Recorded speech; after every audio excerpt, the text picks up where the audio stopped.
नमस्कार नमस्कार नमस्कार। क्या हाल चाल, कैसे हैं आप लोग? ओके। तो आपके इकोनॉमिक्स वाले मेंस के सेक्शन के लिए आज जो हम लोग टॉपिक लेकर के आए हैं वो है क्या, स्टेटस ऑफ स्टार्टअप्स इन बिहार। बिहार में स्टार्टअप्स की क्या स्थिति है। जैसे इस बार का जो आपका आर्थिक सर्वेक्षण है, बिहार का आर्थिक सर्वेक्षण 2024-25, तो इसके जो औद्योगिक क्षेत्र वाला सेक्शन में जाकर के देखेंगे तो ये फर्स्ट टाइम जो है वो स्टार्टअप्स को लेकर के, है ना, थोड़ा सा एक अलग से कॉलम बनाया गया है। तो उसमें आप देखेंगे कि दो चीजों पर बात की गई है। एक बात की गई है बिहार में एंटरप्रेन्योर्स जो है, उद्यमिता को लेकर के, एंटरप्रेन्योरशिप को लेकर के, और फिर उसके बाद बात की गई है बिहार स्टार्टअप पॉलिसी 2022 का प्रदर्शन कैसा रहा है, मतलब कि बिहार में स्टार्टअप्स की क्या स्थिति है। और जब हम लोग स्टार्टअप्स के बारे में बात करेंगे तो ऑफ कोर्स जो बिहार स्टार्टअप नीति है 2022 उसके बारे में चर्चा करनी होगी। उसके बाद हम लोग देखेंगे कितना पैसा एलोकेट किया गया, कितने स्टार्टअप्स को स्वीकृति दी गई, और प्रमुख रूप से हम लोग बिहार आर्थिक सर्वेक्षण का आंकड़ा यूज करेंगे। तो यहां से आपके एग्जाम में जो सवाल पूछे जा सकते हैं वो ये पूछा जा सकता है कि बिहार में स्टार्टअप्स की क्या स्थिति है, स्टार्टअप्स को बढ़ावा देने के लिए बिहार सरकार की योजनाओं के बारे में बात कीजिए, है ना। ये स्टार्टअप्स बिहार के औद्योगिक विकास या फिर बिहार के आर्थिक विकास में कैसे योगदान करेंगे। तो इस हिसाब से सवाल आपसे लॉन्ग क्वेश्चन पूछा जा सकता है, राइट, यस। तो हम लोग जो है अपना सेशन शुरू करेंगे यहां पे, राइट। और सबसे पहले तो जैसा मैंने आप लोगों को कहा कि हमारा जो भी लैंग्वेज यहां पर आप देखेंगे या जो भी आंकड़े आप यहां पर देखेंगे, ये जो बिहार सरकार का जो दस्तावेज है बिहार स्टार्टअप नीति 2022, है ना, खास करके अंग्रेजी वाला, ये वहीं से लिया हुआ है। या फिर आप बिहार सरकार का जो उद्योग विभाग है उसके स्टार्टअप वाले पेज पर जाएंगे तो वहां जो भाषा और जो सूचना दी गई है उसी के आधार पर बेस्ड है। तो अपना जो सोर्स है, तो सोर्स अनडाउटेडली सोर्स तो सही है, भाषा भी हमने ली है ताकि एक स्टैंडर्ड भाषा आपके सामने रहे। बाकी क्या है कि जाहिर सी बात है कि आप इसको अक्षरशः याद तो करेंगे नहीं, लेकिन इसके कुछ कीवर्ड्स अगर वो आपके ध्यान में रह जाएं, है ना, ये जो शैली है या जो बातें उसमें कही गई हैं, जो पॉइंट्स हैं, ये पॉइंट्स आपके पास रह जाएंगे तो आप अपने एग्जाम में लिख लेंगे उस चीज को, है ना। तो इसलिए ये एक स्टैंडर्ड भाषा यहां पर यूज की गई। जैसे कि अगर हम लोग भारत की बात करें, है ना, या फिर भारत के विभिन्न राज्यों के बारे में बात करें, अगर हम लोग वहां पर एक आर्थिक विकास चाहते हैं तो स्टार्टअप्स को प्रमोट करना एक बहुत ही महत्वपूर्ण कदम है। तो बिहार सरकार भी स्टार्टअप्स के लिए एक बढ़िया इकोसिस्टम, एक बढ़िया एनवायरनमेंट अपने यहां बनाना चाहती है। क्योंकि अगर हम लोगों को अपने विकास के फास्ट ट्रैक पे बने रहना है, राइट, तो हम लोगों को चाहिए कि एक अनरिलेंटिंग एफर्ट, मतलब हिंदी में कहें तो एक निरंतर प्रयास जो है यह किया जाना चाहिए, और बिहार सरकार लगातार कर रही है इस तरीके का प्रयास, ठीक है। तो स्टार्टअप्स या नवाचार जो है, स्टार्टअप और स्टार्टअप से नवाचार यानी कि इनोवेशन आता है ना।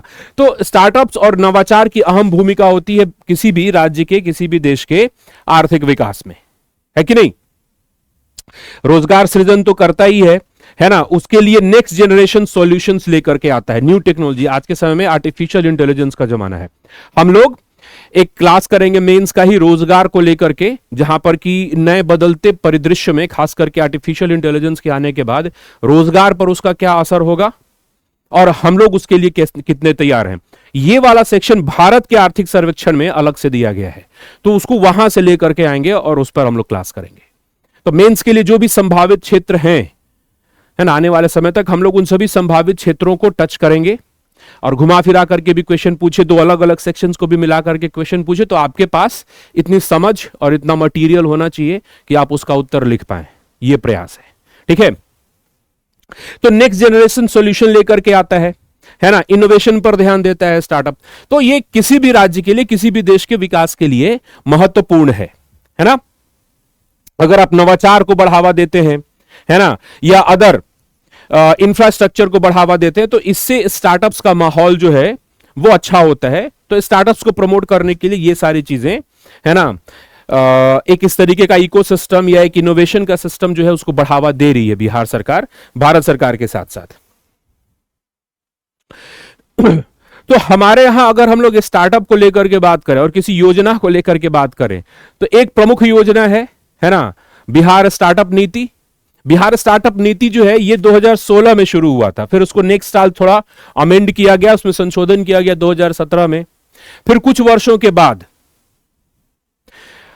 बिहार में स्टार्टअप को और बेहतर करने के लिए और व्यापक करने के लिए, और भारत में जिस हिसाब से स्टार्टअप का इन्वायरमेंट बना उसको ध्यान में रख करके बिहार स्टार्टअप नीति 2022 लेकर के आया गया।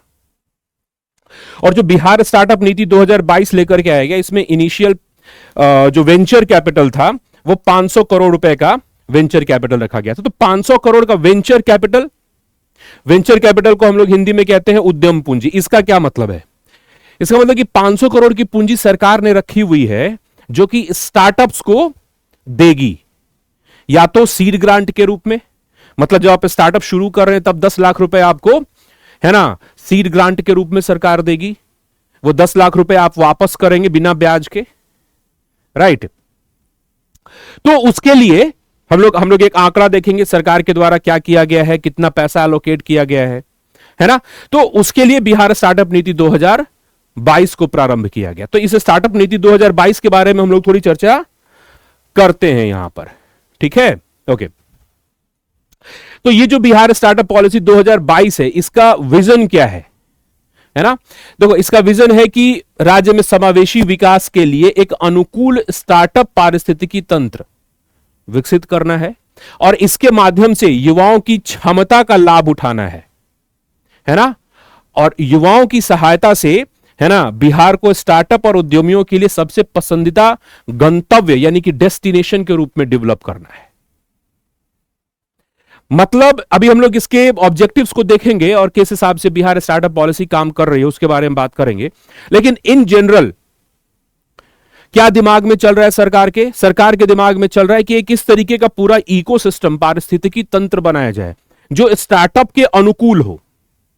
और आमतौर पर हम लोग क्या देखते हैं कि स्टार्टअप एक ऐसी चीज है ना, तो रिस्की जोन होता है, और रिस्क लेने की क्षमता किसमें होती है? युवाओं में रिस्क लेने की क्षमता होती है ना। तो ये इन युवाओं के लिए, है ना, एक शानदार इकोसिस्टम बना करके दिया जाए। मतलब इंक्यूबेशन सेंटर्स डेवलप किए जाए, उनके लिए हैंड होल्डिंग के द्वारा उनको गाइड किया जाए, उनके लिए बाकायदा कोर्सेज डिजाइन किया जाए, राइट। तो ये सारी चीजें उनको मुहैया कराया जाए, साथ ही साथ पैसा तो देना ही है, क्रेडिट तो उनको दिया ही जाए, साख, राइट। तो इसके साथ बिहार मतलब एक ऐसे राज्य के रूप में उभरे जहां पर लोगों को लगे, है ना, कि हाँ भाई यहां पर स्टार्टअप शुरू कर सकते हैं।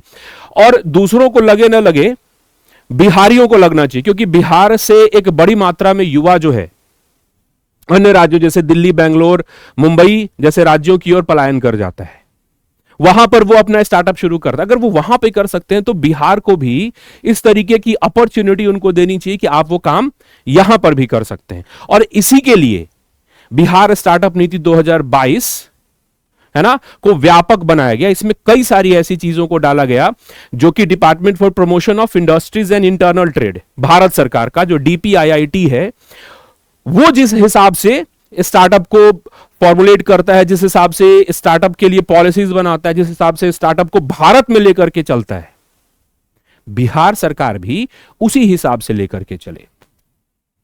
तो इसके लिए अगर हम लोग ऑब्जेक्टिव्स को देखें, है ना, तो क्या ऑब्जेक्टिव है?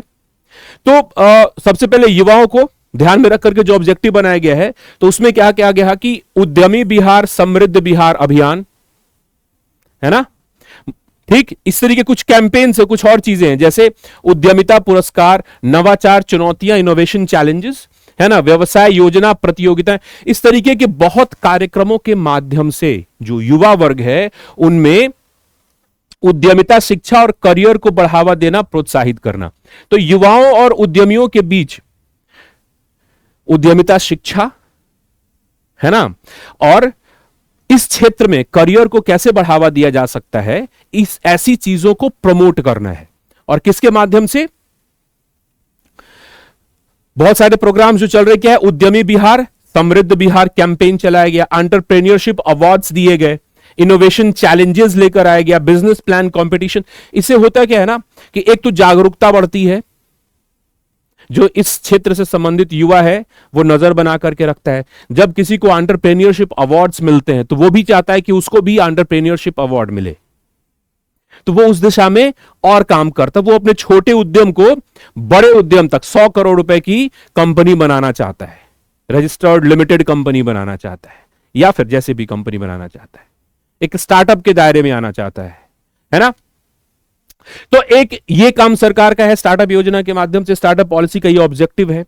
उसके साथ साथ यस ऑफ कोर्स युवाओं को अगर कोई स्टार्टअप के लिए आ रहा है ना, तो उसके लिए चाहिए कि उस स्टार्टअप को आप सपोर्ट करें, उसके लिए सीड फंडिंग करनी होगी।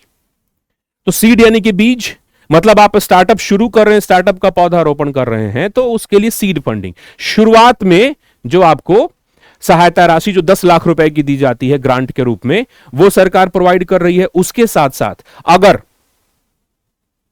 बाद में आपकी जरूरत बढ़ रही है तो अन्य योजनाओं के माध्यम से सरकार, है ना, आपकी जरूरत और वायबिलिटी के हिसाब से अनुदान मैच भी करती है, अनुदान बढ़ाती भी है ना। ये प्रोविजन भी या ये ऑब्जेक्टिव भी इसके अंतर्गत रखा गया है। मतलब शुरुआत में सीड फंडिंग तो करेंगे ही, अभी हम लोग देखेंगे कि पोस्ट सीड फंडिंग तो करेंगे, उसके बाद पोस्ट सीड फंडिंग भी किया जा रहा है 15 लाख रुपए से, है ना। मतलब ऐसा नहीं है कि शुरू में आपको पैसा दे दिया गया तो चलो ठीक है, काम धंधा चला, आपको आगे भी पैसे की जरूरत पड़ती है अपने व्यवसाय को बढ़ाने के लिए, तो वहां पर भी जिसको कहते हैं पोस्ट सीड फंडिंग, तो वो भी सरकार आपको दे रही है, 15 लाख रुपए की घोषणा की गई है। उसके साथ साथ जैसे जब हम ये कहते हैं ना, ध्यान देना कुछ शब्दों पे, जैसे हम कहते हैं कि स्टार्टअप को बढ़ावा देने के लिए एक पूरा बढ़िया इकोसिस्टम तैयार होना चाहिए, एक पारिस्थितिकी तंत्र तैयार होना चाहिए।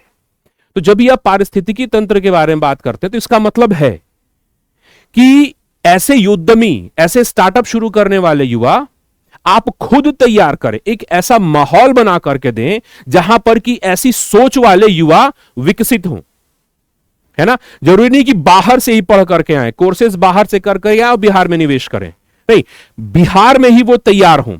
तो इसके लिए एंटरप्रेन्योरशिप डेवलपमेंट सेंटर्स विकसित किए जा रहे हैं।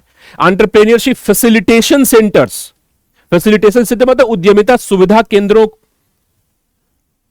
के विकास को सुगम बनाया जाना, है ना। तो यह भी ध्यान रखा जा रहा है कि ऐसे युवा बिहार में ही पनपे, है ना। और एंटरप्रेन्योरशिप को बढ़ावा देने के लिए, जैसे आपने कहा कि एंटरप्रेन्योरशिप डेवलपमेंट सेंटर्स या फैसिलिटेशन सेंटर्स को बढ़ावा दिया जा रहा है, राइट। तो उसके लिए कुछ ऐसे कोर्स चलाए जाने चाहिए, जैसे हम लोग बात करेंगे कि जो पटना में जो चंद्रगुप्त इंस्टीट्यूशन ऑफ मैनेजमेंट है, वहां पर कोर्स चलाया जा रहा है 2 साल का, PGDM, post graduation diploma in business management वाला कोर्स किया जा रहा है। तो उस तरीके के कोर्सेज सरकार लेकर के आ रही है ना। तो उससे एंटरप्रेन्योरशिप की जानकारी आपको मिलेगी एक प्रॉपर तरीके से, क्या होता है, कैसे होता है, कैसे शुरू करना है ना। तो इसके लिए एजुकेशन देना होगा, एंटरप्रेन्योरशिप एजुकेशन देना होगा, और उसके लिए डिफरेंट यूनिवर्सिटी एंड स्कूल्स में, है ना, एक मॉड्यूल तैयार किया जाएगा या किया गया है, जैसा मैंने आपको अभी एक उदाहरण दिया, है ना। MOOC यानी कि massive open online courses, open online courses, उनके पास टाइम नहीं है रेगुलर जाकर के क्लास करें, तो आज का समय डिजिटल जमाना है, तो ऑनलाइन कोर्सेज, राइट। उसके साथ साथ इंटर्नशिप प्रोग्राम्स वगैरह भी प्रोवाइड करने का चीज रखा गया है इसके अंतर्गत, है। उसके साथ साथ facilitate development of new and support expansion of existing incubators, common infrastructure space working.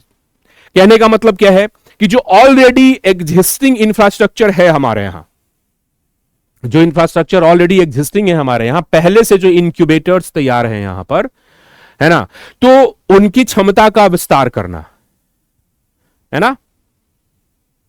तो ये सारी चीजें इसका उद्देश्य रखा गया है ना। उसके अलावा देखें तो एक वन स्टॉप कॉम्प्रिहेंसिव पोर्टल बनाया जा रहा है। वन स्टॉप कहने का मतलब कि आपको स्टार्टअप शुरू करना है। स्टार्टअप के लिए आपको अपनी कंपनी का पहले रजिस्ट्रेशन कराना है, फिर आपको ग्रांट चाहिए, है ना, सीड फंड चाहिए, आपको अपना स्टेटस अपडेट कराना है। ये सारी चीजें जो है, ये एक वन स्टॉप सेंटर, एक ही जगह पर, एक ही कार्यालय, एक ही ऑफिस में हो जाए, ये बहुत जरूरी है।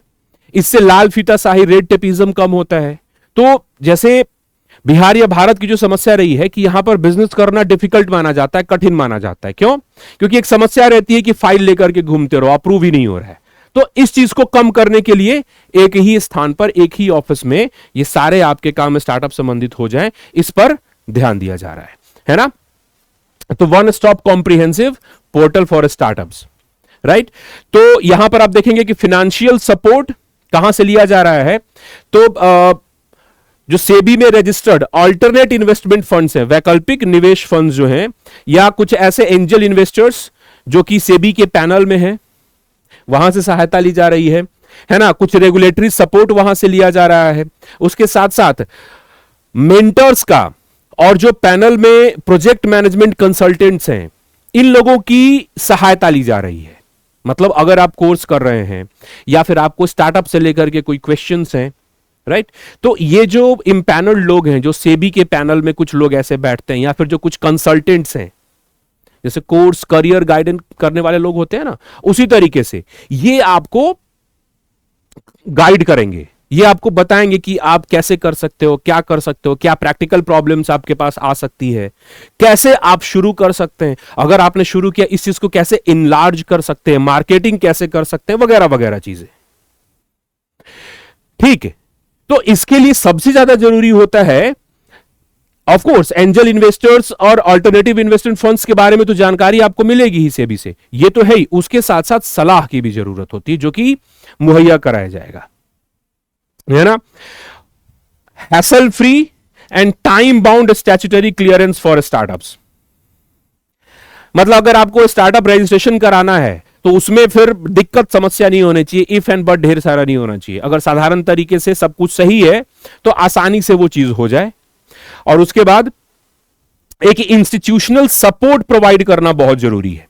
तो हम लोग देखेंगे कि जो स्टार्टअप फंड ट्रस्ट जो बनाया गया है, या फिर और पीएससी है, या फिर स्टार्टअप सपोर्टिंग यूनिट बनाई गई है, उन सभी के बारे में भी बात करेंगे हम लोग, है ना, कि ये किस तरीके से बिहार में पूरा का पूरा एक गवर्निंग सिस्टम तैयार करती हैं, है ना, स्टार्टअप्स को बढ़ावा देने के लिए। So mentoring, hand holding and training, orientation visits, ये सारी चीजें होंगी, राइट।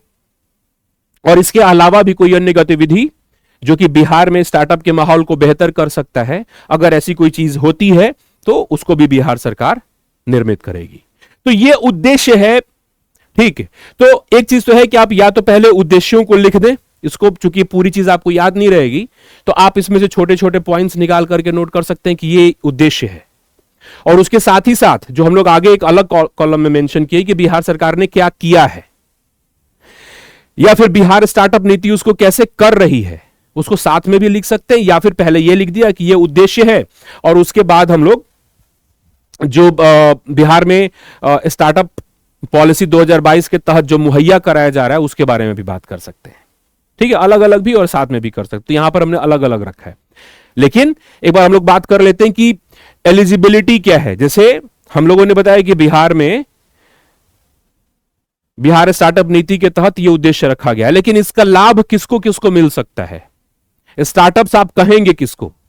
तो सबसे पहले तो ऐसी कोई भी इकाई, ऐसी कोई भी उत्पादन इकाई, है ना, जो स्टार्टअप के रूप में रजिस्टर्ड हुई है, उसको रजिस्ट्रेशन से 10 साल तक स्टार्टअप का लाभ मिलेगा, है ना। तो आप देखो यहां पर कोई भी एक निजी लिमिटेड कंपनी हो सकती है, या फिर पार्टनरशिप लायबिलिटी फर्म हो सकती है, या लिमिटेड लायबिलिटी फर्म हो सकती है। किसी भी रूप में आपने निगमन या रजिस्ट्रेशन पंजीकरण आपने कराया है, वहां उस स्थिति से लेकर 10 वर्ष की अवधि तक आपको स्टार्टअप माना जाएगा। सो 10 साल का टाइम पीरियड आपको दिया गया है। 10 साल का टाइम पीरियड काफी होता है। उसके साथ साथ आपका टर्नओवर 100 करोड़ से ज्यादा नहीं होना चाहिए।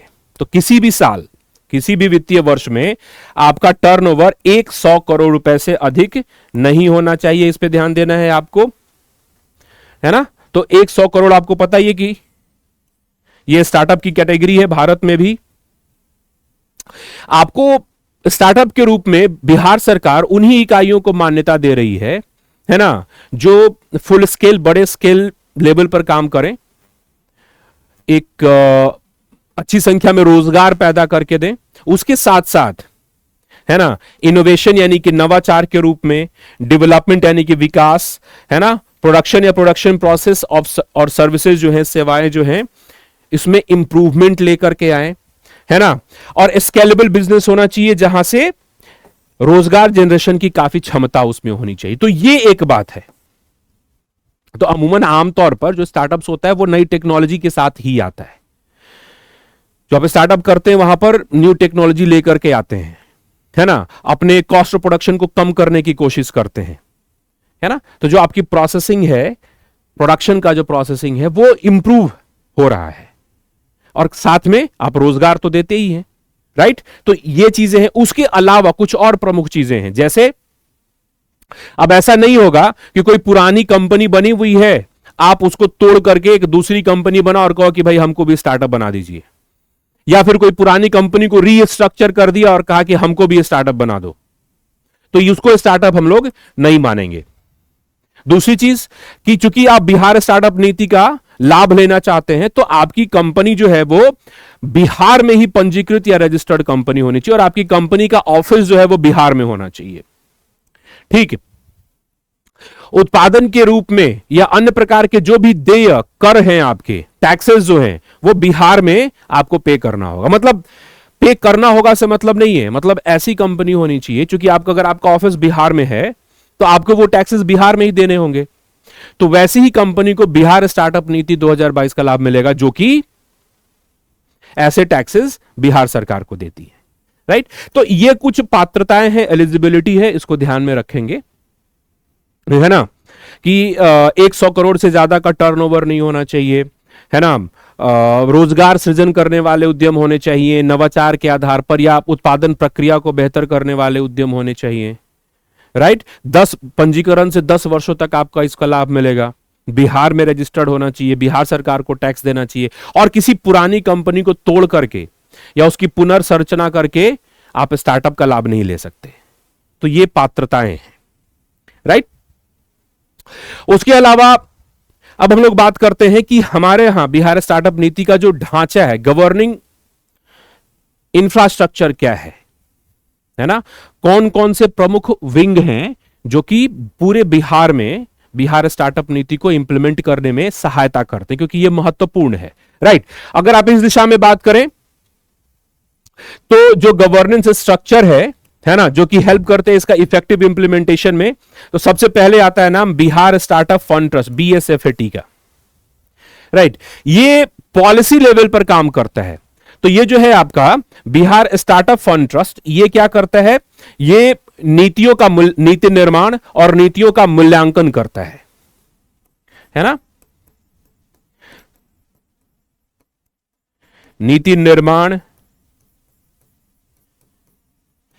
नीतियों का मूल्यांकन, स्टार्टअप संबंधित नीतियों का मूल्यांकन करने में, मतलब मूल्यांकन करता है। और कहीं भी नीतिगत, स्टार्टअप नीतिगत संबंधी कोई भी समस्या आती है तो सुझाव और या हल कहां से आएगा, BSFAT से आएगा, बिहार स्टार्टअप फंड ट्रस्ट से ही उसका सुझाव आएगा। उसके साथ साथ अंतर विभागीय सहयोग जो कि बहुत ही आवश्यक है, तो अंतर विभागीय सहयोग भी नीति निर्माण को लेकर के BSFAT के द्वारा किया जाता है। BSFAT के द्वारा जितना ही महत्वपूर्ण है ना, SMIC यानी कि startup monitoring and implementation committee. तो ये कमिटी का काम क्या है, जो आपका स्टार्टअप है उसकी मॉनिटरिंग करती है। ये कमिटी क्या करेगी, स्टार्टअप की मॉनिटरिंग करती है और उसका इंप्लीमेंटेशन सही तरीके से हो रहा है या नहीं हो रहा है उस पर नजर बना करके रखती है। तो startup monitoring and implementation, SMIC committee का काम क्या है, जैसा कि नाम से आपको पता चल रहा है, SMIC कमेटी जो है मतलब प्रैक्टिकल रूप से जो स्टार्टअप्स हैं, तो उन स्टार्टअप्स को रजिस्ट्रेशन करना, जो आपका स्टार्टअप है उस स्टार्टअप का पंजीकरण, है ना, या फिर आपको अनुदान मिला या नहीं मिला, आपको सीड फंड जो आपको चाहिए था वो सीड फंड या उसके बाद का सीड फंड आपको प्राप्त हुआ या नहीं हुआ, यह सब कौन देखेगा, एसएमआईसी देखेगी। तो आपको अप्रूव कौन करेगी, इन सभी का अप्रूवल कौन देगा, एसएमआईसी।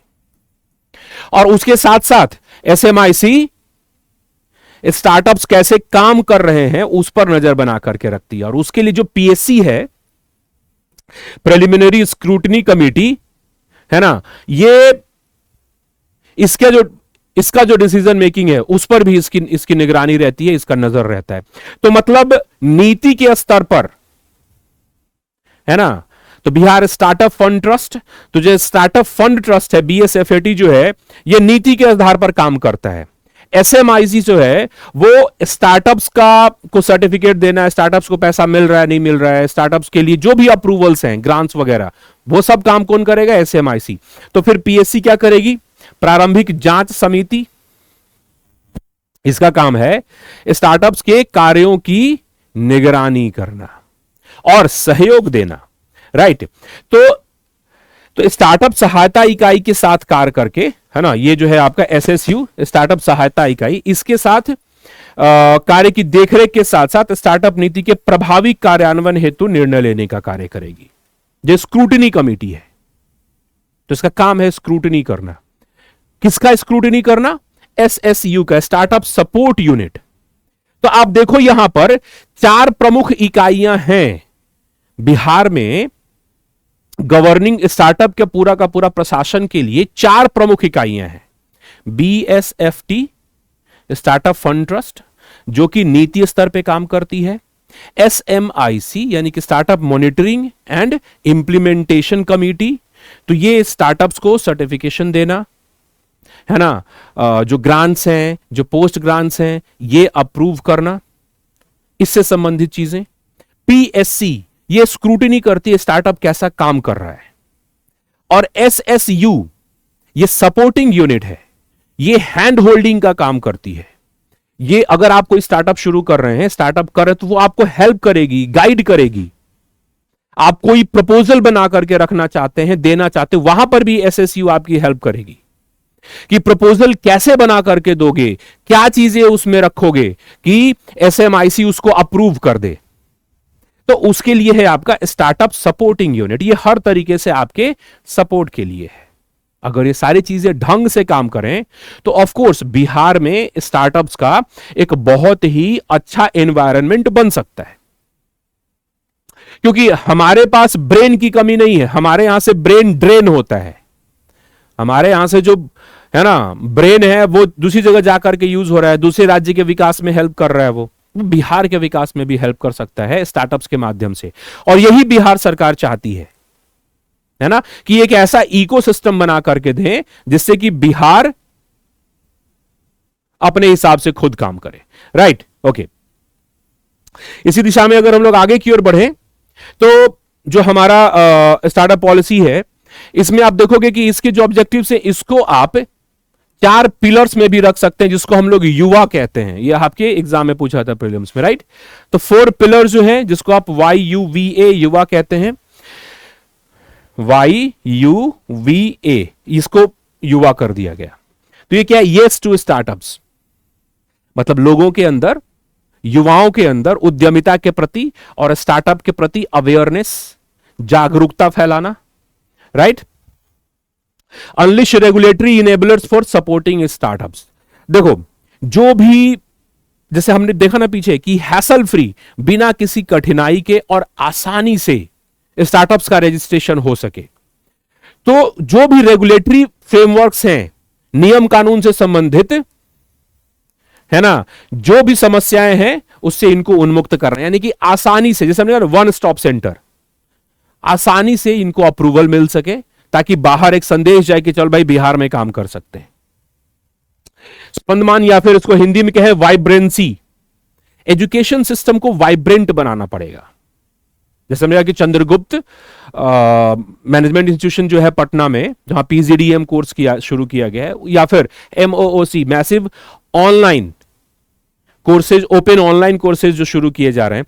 तो इन सभी का उद्देश्य क्या है कि एजुकेशन सिस्टम को ऐसा वाइब्रेंट बनाना है कि युवाओं के अंदर जो है स्टार्टअप के प्रति जागरूकता और प्रेरणा पैदा हो, इंसेंटिव के रूप में, कि उनको लगे कि हां भाई कर सकते हैं, है ना। और एक्सेस, फाइनेंशियल और इंक्यूबेशन सेंटर। इंक्यूबेशन सेंटर्स कहने का मतलब, इंक्यूबेशन सेंटर्स को हिंदी में क्या कहते हैं? अच्छा चलो, इंक्यूबेशन सेंटर्स जहां पर कि स्टार्टअप्स को पाल पोस करके बढ़ा किया जाए, मतलब कि तैयार करना, उनको आश्रय देना, शरण देना, उनके हिसाब से एक माहौल बनाना, है ना। तो टेक्निकली और क्या कहते हैं, टेक्नोलॉजी के साथ साथ सलाह विचार, है ना, एक्सपर्टीज के साथ उनको तैयार करना, और उसके साथ साथ बिना पैसे का तो काम चलेगा नहीं। तो एक्सेस टू फिनेंसेस, तो जैसा हम लोगों ने बात किया, अभी हम लोग आगे देखते हैं यहां से कि बिहार सरकार ने किस हिसाब से काम किया है। मतलब बिहार में अगर हम लोग कहें कि स्टेटस क्या है, अभी वर्तमान स्टेटस क्या है, उसको हम लोग आंकड़े से भी देखेंगे। और यहां पर विगत वर्षों में, खास करके 22-23 और 23-24 में बिहार सरकार के द्वारा क्या किया गया है, उसके आंकड़े हमारे पास उपलब्ध हैं आर्थिक सर्वेक्षण से, है ना। ये सारे डेटा जो है ये कहां से है? बिहार आर्थिक सर्वेक्षण से ये डेटा है। तो आप लिख सकते हैं बिहार इकोनॉमिक सर्वे 2024-25 के अनुसार क्या किया जा रहा है।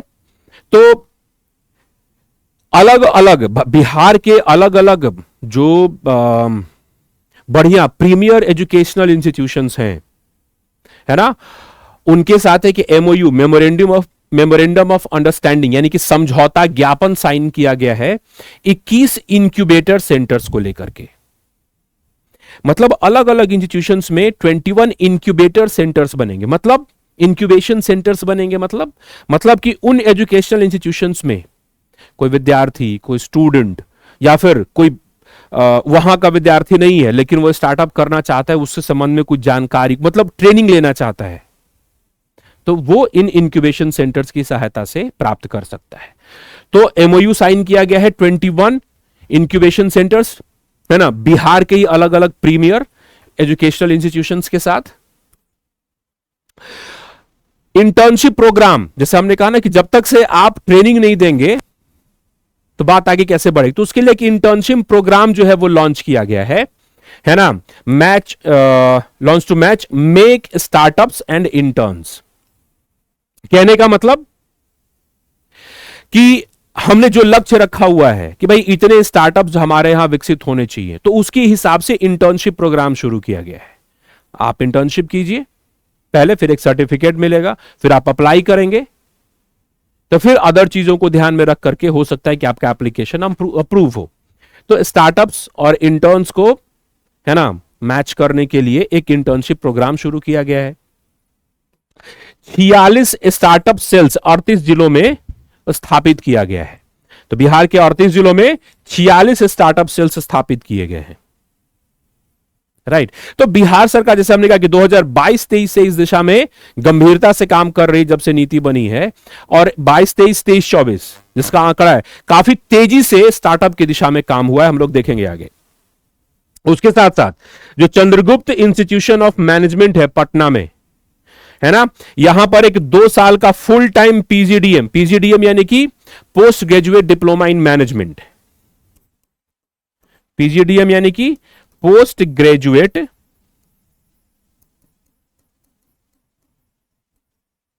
डिप्लोमा इन मैनेजमेंट,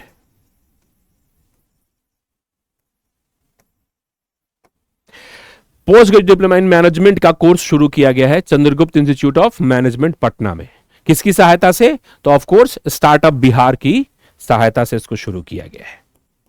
तो ये सारे कार्य किए जा रहे हैं, है ना। इसके अलावा 150 करोड़ रुपए का एक फंड ऑफ फंड्स बनाया गया है सिडबी के साथ मिलकर के। किसके लिए? स्टार्टअप्स के लिए। तो एक 150 करोड़ रुपए का, उसका नाम रखा गया है फंड ऑफ फंड्स। ये क्रिएट किया गया है किसकी सहायता से? सिडबी। सिडबी यानी कि small industries development bank of India.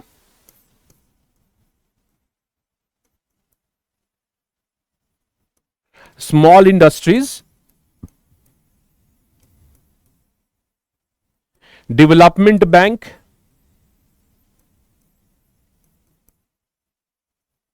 Of India 1990 में इसकी स्थापना हुई थी।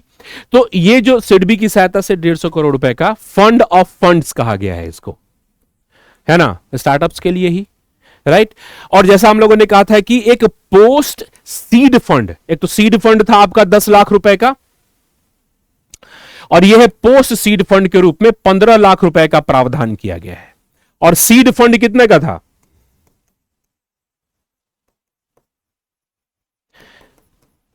10 लाख रुपए का आपको मिल रहा था ग्रांट के रूप में, अनुदान के रूप में, राइट। तो 10, अच्छा इसको ग्रांट के रूप में कंफ्यूज करेगा, इसको रहने देते हैं। तो 10 लाख रुपए का सीड फंड दिया जा रहा था जिस पर कि आपको ब्याज नहीं देना था, ये लौटाना था आपको, है ना, इस पर आपको ब्याज नहीं देना। तो और उसके अलावा 15 लाख रुपए का पोस्ट सीड फंड भी आपको दिया जाएगा, राइट।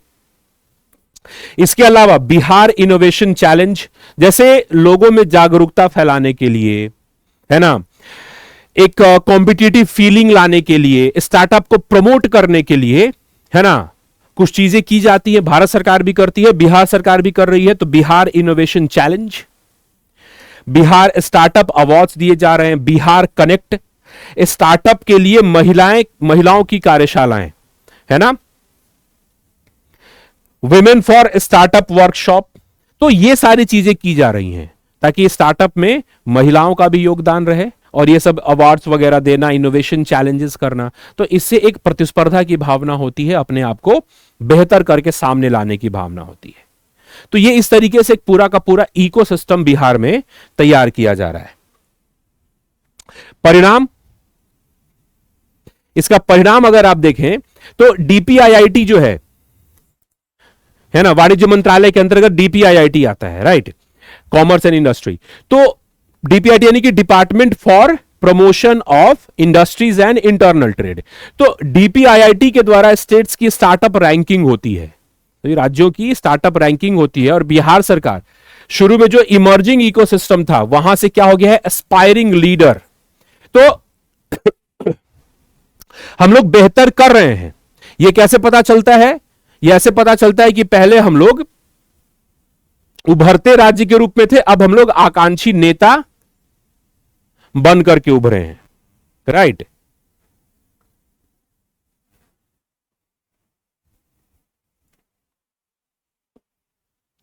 तो यह अच्छी चीज है।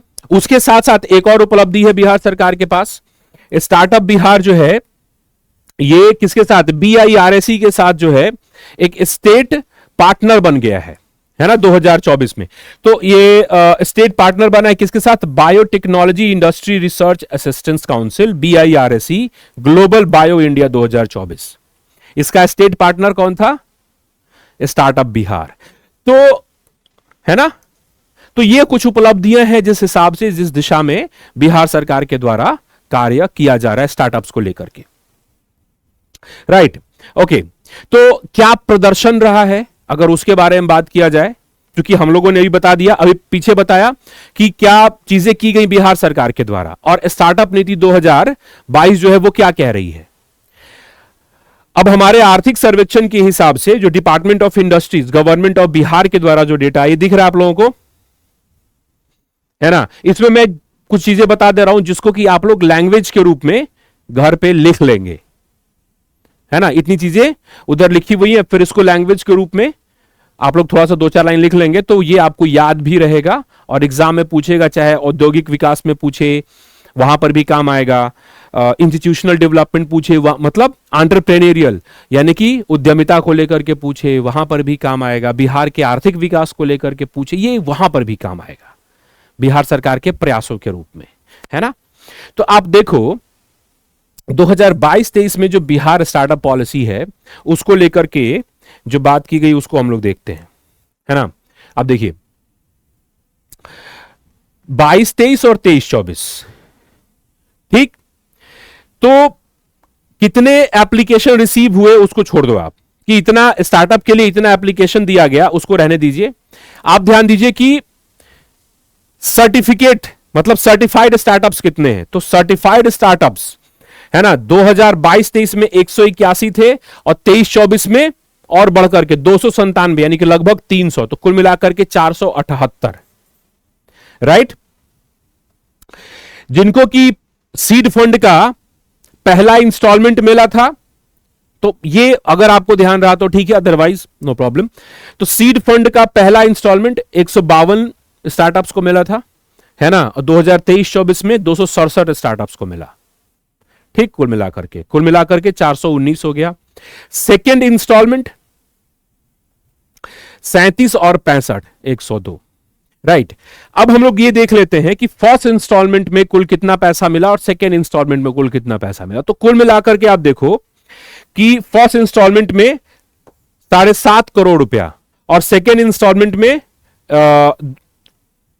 2.25 करोड़ रुपए, 2.22 करोड़ रुपए आपको मिला था 22-23 में। 23-24 में और इंप्रूव हुआ। तो हम लोग उतने डिटेल में नहीं जाएंगे, हमारा ध्यान कहां जाएगा? बिहार में अभी टोटल 478 स्टार्टअप्स हैं, है ना। 181 थे सर्टिफाइड, 181 से 2022-23 में और 23-24 में 297, तेजी से बढ़ा है, राइट। और कुल कितना पैसा खर्चा किया है सरकार ने, और ये जो पैसा खर्चा किया गया है ये किसमें खर्चा किया गया है? तो सीड फंड जो अलॉट किया गया है ना, जो सीड फंड अलॉट किया गया है, एक पहला इंस्टॉलमेंट एक दूसरा इंस्टॉलमेंट, तो 2 इंस्टॉलमेंट्स में जो टोटल सीड फंड अलॉट किया गया है, seed fund in 2 instalments, second और फर्स्ट, तो दोनों मिलाकर के कितना है? 2022-23 में 9.25 करोड़ रुपया, 9.75 करोड़ रुपीस, 9.25 करोड़। 23-24 में लगभग 15 करोड़ रुपया, तो कुल मिलाकर के आप कह सकते हैं कि लगभग 25 करोड़ रुपए का सीड फंड इन 2 सालों में अलॉट किया गया है 2 इंस्टॉलमेंट्स में। तो आप ऐसे कह सकते हैं कि 478 सर्टिफाइड स्टार्टअप्स को 2 इंस्टॉलमेंट्स में लगभग 25 करोड़ रुपए 22-23 और 23-24 में मिलाकर के एलोकेट किए गए हैं। तो आप अपने डेटा को और छोटा कर देते हैं, ठीक। तो आपको बहुत ज्यादा डिटेल में नहीं जाना है, मैं एक बार बता देता हूं कि अगर आप यहां से नोट्स बनाएंगे तो नोट्स कैसे बनाएंगे? एक तो इसको ध्यान में रखेंगे और इसको ध्यान में रखेंगे, कुछ नहीं तो कम से कम ये आपको याद रखना चाहिए कि 478 टोटल है ना, और लगभग 24.83 करोड़ रुपया अलॉट किया गया है 2 इंस्टॉलमेंट्स में, ये हो जाएगा। बाकी अगर ये पैसा आपको याद रहे तो ठीक है, मतलब ये वाला 9.75 और 15.08, बाकी और सारे आंकड़े आपको याद रखने की जरूरत नहीं। तो नोट्स बनाएंगे तो बस इतना ही नोट्स बना लेंगे, 2 लाइन का, है ना, तो ये काम आ जाएगा आपके, ठीक। तो ये स्टार्टअप की स्थिति है बिहार में। कुछ और आंकड़ा भी है हमारे पास, उसको भी एक बार हम लोग देख लेते हैं।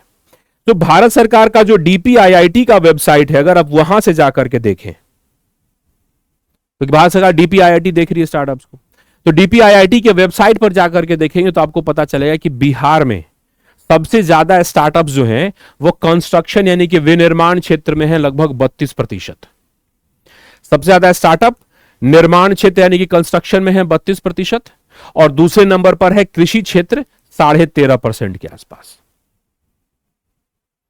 तो ये अब बता देंगे, ठीक। जब कृषि क्षेत्र में आप स्टार्टअप्स के बारे में बात करेंगे तो कृषि निवेश संवर्धन नीति जो है उसके बारे में चर्चा कर लेंगे, है ना। ओके, देखो क्या है कि स्टार्टअप्स जो हैं, है ना, इसके लिए जब हम एनवायरनमेंट की बात करते तो हमने ये बात की कि शिक्षा का स्तर अच्छा होना चाहिए, वाइब्रेंट एजुकेशन होना चाहिए, पैसा सही तरीके से मिलना चाहिए, है ना। इन सभी चीजों के साथ साथ एक माइंड सेटअप, एक साइकोलॉजिकल स्तर भी होता है।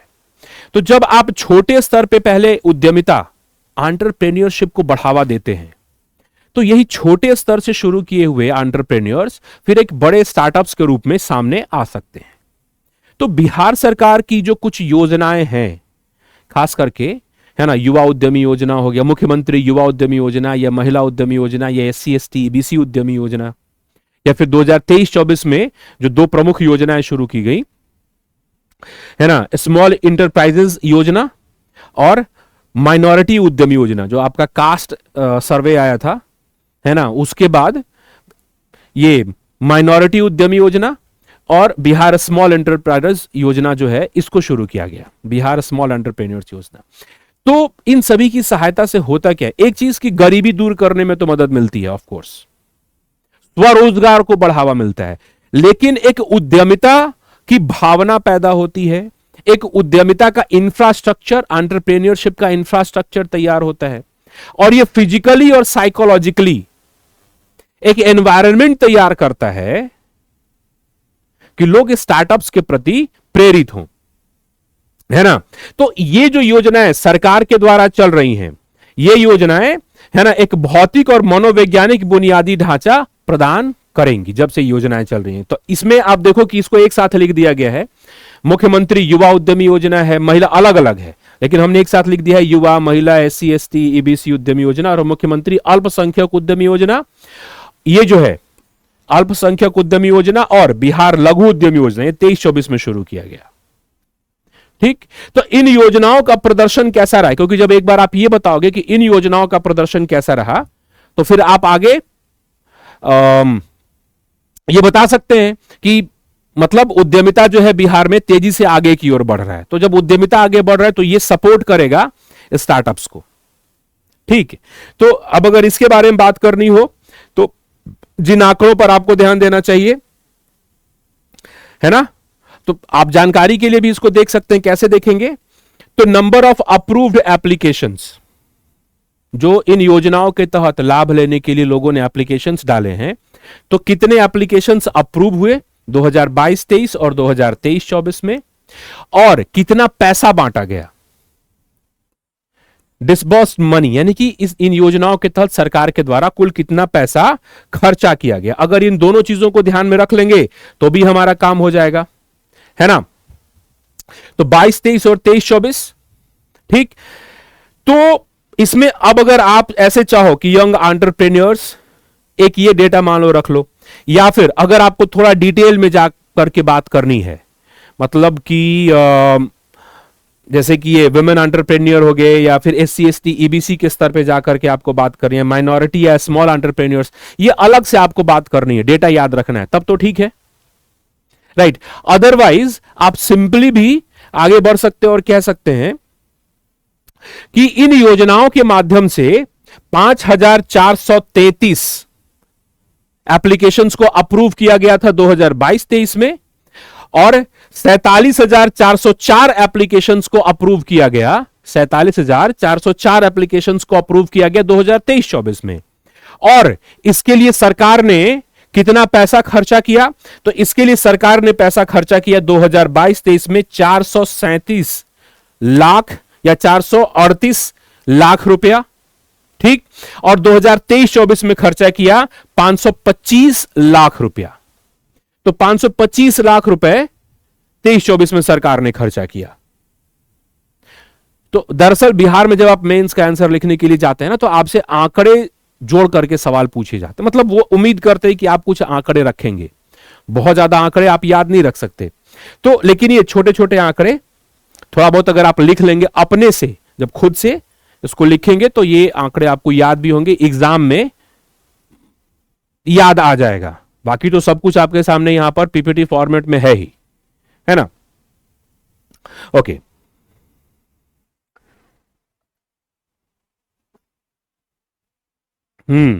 तो ये आपने बता दिया कि इन योजनाओं के माध्यम से एंटरप्रेन्योरशिप यानी कि उद्यमिता बढ़ाने के लिए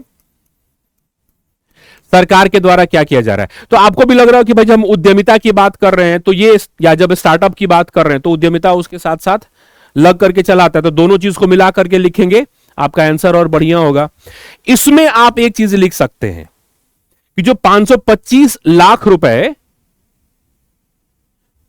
आवंटित किया गया है सरकार के द्वारा, उसमें स्मॉल एंटरप्रेन्योर्स जो योजना है उसके तहत 200 लाख रुपए बांटा गया है। तो सबसे ज्यादा पैसा बांटा गया है 200 लाख रुपए स्मॉल एंटरप्रेन्योर योजना के अंतर्गत है।